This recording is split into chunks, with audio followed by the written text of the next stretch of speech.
Здравейте! Този път реших да ви покажа с какво се здобих през последната седмица-две. Нещата не са много. Взех си този шампуан против пърхот на Афродита.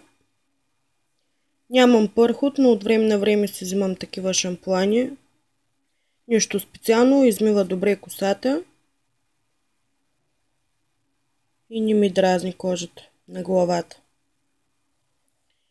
Взех си 3 малки парфюмчета, които лесно да разнасям в дамската си чанта. Добре ухаят.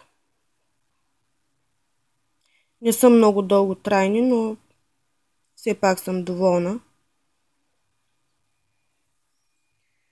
Този парфюм и дезодорант са от подаръчен комплект. Миришат приятно на свежо.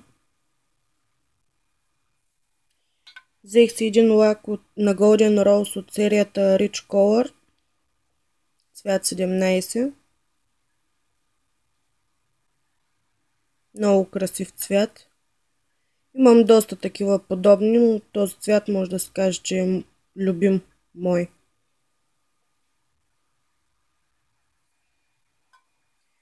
Едно червило на Miss Rose.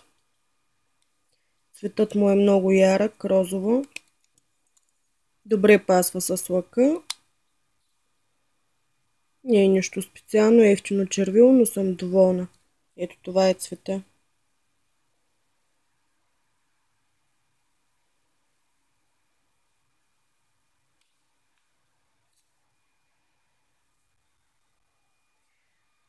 И една розова вода, която взимам от близкия супермаркет. Доволна съм от нея.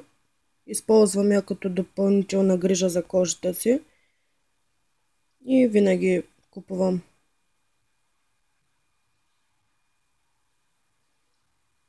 Това беше от мен. Това са всичките ми нови придобивки през последната седмица-две. Благодаря ви, че гледахте.